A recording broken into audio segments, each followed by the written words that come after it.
Hello everyone, and welcome to another one of my mini set reviews where I'll be sharing my top picks for the new upcoming set Phyrexia All Will Be One. The cards that I'll be taking a look at are the multicolored and the colorless cards. This is the last video of the series for my top picks video of this set. I've already covered all the other colors in the previous videos.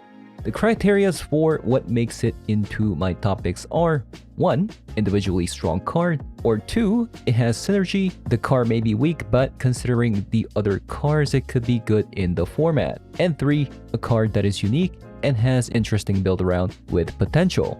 So with that in mind, let's talk about the first card from my list coming at number 5.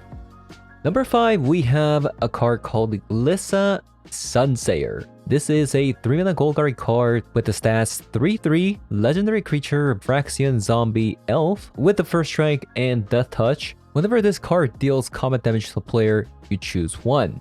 1, you draw a card and you lose 1 life, and 2, destroy target enchantment, and 3, remove up to 3 counters from target permanent. If you've ever played during the standard era with Questing Beast and Embercleave, you would know from an experience how powerful a creature can be with a Death Touch and a First Strike. Although it's not at the level of a Questing Beast with an Embercleave, since Embercleave does give you Trample and Double Strike, but even with just First Strike and Death Touch, it just makes combat incredibly one-sided. Another card this does remind me of is a card named Florian Voldaren Scion, and it has the same stats with the first strike, letting you get card advantage every single turn. On the other hand, this is a card with the first strike death touch, making it impossible to block, but it kind of forces your opponent to chump block every single turn, because if you do connect with your opponent, this does let you draw a card or even destroying target enchantment, which is incredibly relevant, especially in Explorer, where Kiki-Jiki and Enigmatic Incarnation decks exist. And coming at number 4, we have a card called Atraxa Grand Unifier.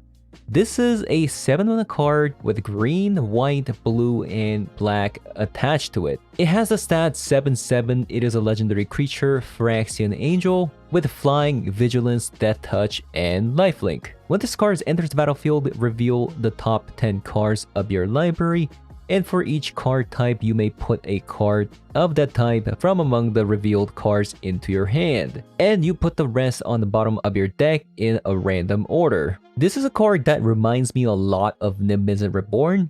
Both of these cards draws you a bunch of cards, and both of these cards have very strict deck building restriction. So if Atraxa can get you average of 4 cards per cast, I would think that this would also be a pretty nice card to build around. One thing this does have over Nimbus is that it has lifelink, which lets you stabilize against an aggro deck, and considering that this also has vigilance as well, it will be able to attack double dipping on the lifelink against an aggro deck. However, if this is the only thing it did, it wouldn't have made it to my top 5 list, as Nimbus Reborn is a cheaper card to cast compared to this 7-mana card. And luckily, there is actually a way to cheat this card out. In Pioneer, you have the option of Neoforming or Vanifar into it using Delve cards.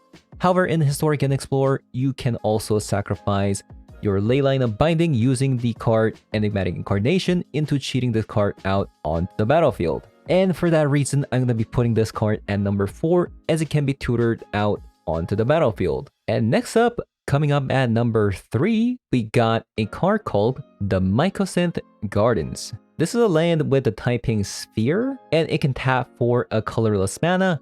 If you pay 1 mana, you can also add 1 mana of any color, and if you pay X mana, by tapping itself, it can also become a copy of a target non-token artifact you control with mana value X. Obviously, this is a card that becomes more and more powerful as we get more playable artifacts in the format. One such card this can copy, which is also in a popular deck in Historic, such as the Affinity decks, is a 0-mana card called the Ornithopter. In which case, if you do copy it into an Ornithopter, you can sacrifice a land using cards such as the Retrofitter Foundry into creating an additional 4/4 creature token. And there's also the option of copying the Nettlecyst for the turn into equipping onto a creature to deal extra damage. And of course, this is just the bare minimum it could do. It is a very powerful card with a very high ceiling and potentially doing something very broken. But since I don't exactly know what that could be, or it may not even exist at the current moment, so I'm going to be putting this card in the middle of my top 5 list. Next up, coming at number 2, we have the Fast Lands. The Fast Lands are dual lands without any typing, and it enters battlefield tapped unless you control 2 or fewer other lands. And finally, the Fast Land cycle has been complete in Historic and Explorer. I think Fast Lands are one of the top tier lands in the format, aside from the Shock Lands, and there's so many decks that will benefit from this. In Explorer, you have the Anvil decks or Cat Oven decks that will love these Black Cleave Cliffs. There's also Gruul Boat mid-range decks that would love to play another dual land such as the Copperline Gorge. And in Historic, the long-awaited land Dark Slick Shores for the Dimir Ninjas and the Mill decks, and the Seachrome Coast for the Azorius Auras deck. And lastly, so many creature decks actually will be playing this, called the Razor Verge Thickets, such as the Angels Life Gain combo decks, and even human decks will be playing the color green to play the Collected Company. With that said, however, I couldn't put this at number 1 because I really think this card coming at number 1 is one of the more broken cards I've seen in a while. So coming up at number 1, we have Tyvar, Jubilant Brawler. This is a 3-mana Golgari card with starting loyalty 3, and it has a passive ability that says you may activate abilities of creatures as though those creatures had haste. For a +1 loyalty, you can untap up to 1 target creature, and for -2 mill 3 cards, then you may return a creature card with mana value 2 or less from the graveyard onto the battlefield.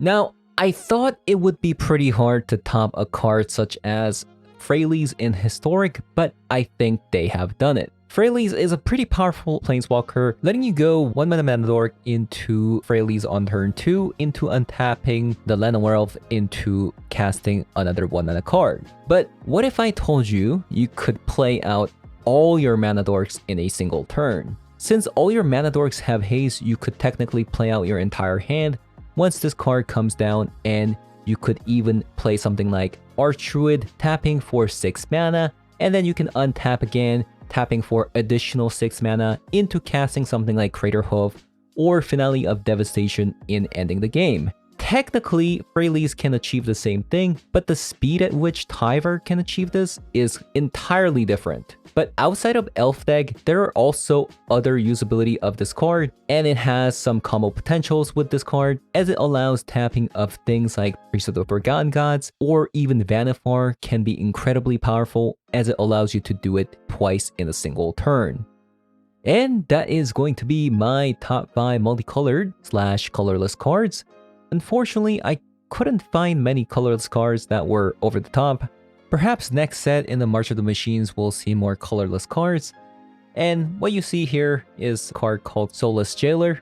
It didn't quite make it into a list. It is a pretty cool card, but the fact that it is a creature means that it is pretty vulnerable to Fatal Push. As for the multicolor cards, man, oh man, are these cards spicy. Tell me what you guys think, if you guys agree with me or disagree with me. I would love to know what your thoughts are.